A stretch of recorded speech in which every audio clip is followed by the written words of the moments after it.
tenim a una de les persones més indicades per fer-lo, que és el senyor Josep Lluís Sans, que és el cap de Política Lingüística del Consell Generau d'Aran.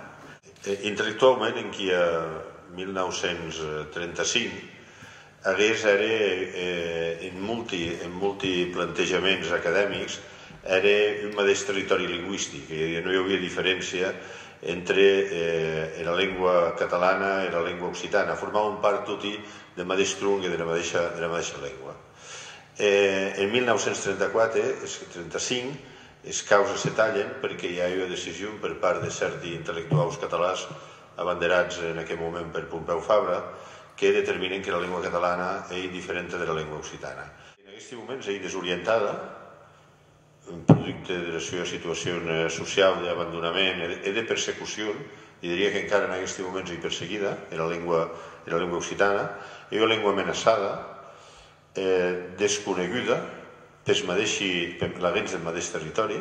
Encara hem de pensar que la gens de França, el lloc on més s'emplega la denominació de patois i en Occitània, el reste de territoris de llengües de França han abandonat aquesta denominació, en canvi en Occitània és força viu encara.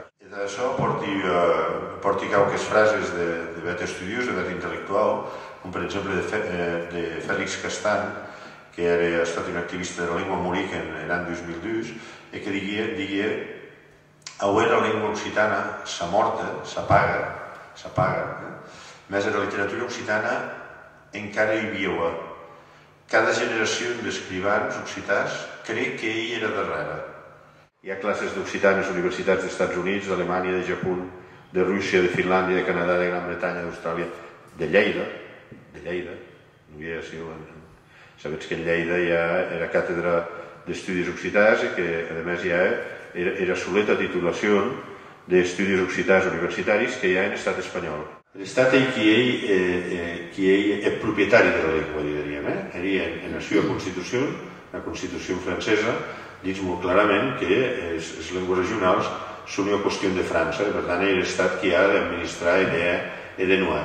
En pujar els regius, que el que creen és una falsa imatge, perquè a viatges podem interpretar que els regius podrien ser els interlocutors de Catalunya, en aquest cas. I això és fals, de Catalunya és una regió d'una tradició històrica i identitària extraordinària, i en canvi les regions franceses són un producte de 4 dies que no han competències i que al final s'han acabat convertint en aquells que volen avui aquella interlocució, per exemple, en Catalunya, però que s'han acabat convertint en front de possible avanç de la llengua en França.